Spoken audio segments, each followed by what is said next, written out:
Welcome to Seek Excellence. I'm David Lowe. Today I'd like to talk to you about the difference between sympathy and empathy, right? So we could say this, that sympathy is agreeing with somebody's situation. You know, people come to you all the time and they're going to share negative things in their life, and they're really looking for agreement from us. That sympathy says you're right and you see things right and you have every right to be blank, blank, blank, right? Sympathy. You know what empathy says? Empathy says, I know how you feel. We can show empathy to people even if we don't sympathize with them. In other words, if I don't agree, I can still show empathy, can't I? Now, what's the problem here? I don't want to show sympathy to somebody. I don't want to agree to stuff I don't agree to, right? I don't want to encourage bad thinking in the people that are closest to me and that I come encounter with every day, right? I need to apply empathy. Empathy says, I hear you and I understand you. I know why you feel that way. Sympathy says, I hear you, I know what you're saying, and I agree with you, right?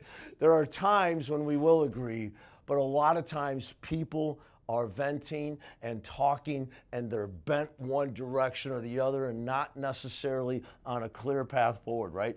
We talk about the power of our thinking, and when we run into somebody whose thinking is off kilter, if we agree with them through sympathy, we cannot possibly help them. Same with ourselves. Is that true? A lot of times we'll try to convince ourselves things, right? We'll have sympathy for ourselves and we get down, and this is where depression comes from. It comes from the sympathy.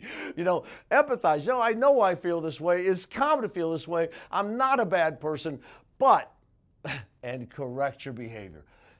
Sympathy versus empathy, right? Now, in a selling situation, I train a lot of salespeople, and let me just apply this to one vocation, selling, and you can apply it to your own, but I actually had a sales consultant say to a buyer, now the buyer wanted to achieve a specific goal, wanted to be here, and the car they wanted was here, right? And so it's a part, and that happens all the time. We always kind of set our expectations. What we want to spend and what we want to buy is always more expensive. I know it is for me, no matter what I buy.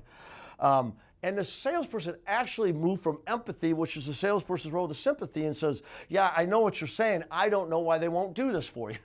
Now, what happened when she said that? When she agreed with them, she agreed with a wrong set of facts, and that set that buyer's mind, that customer's mind, on a wrong path, right? How important is it we understand the difference between empathy and sympathy? Empathy, I hear you. I understand you. I see your point of view. I understand why you feel that way. I don't necessarily agree with you. Sympathy, I hear you. I understand you. I know how you feel that way. And you have every right. I agree with you, right? That may not be the most empowering stance to take with people whose thinking is off right now. It's not the most empowering stance to take with yourself.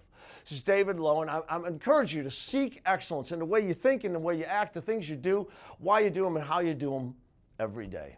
Good day.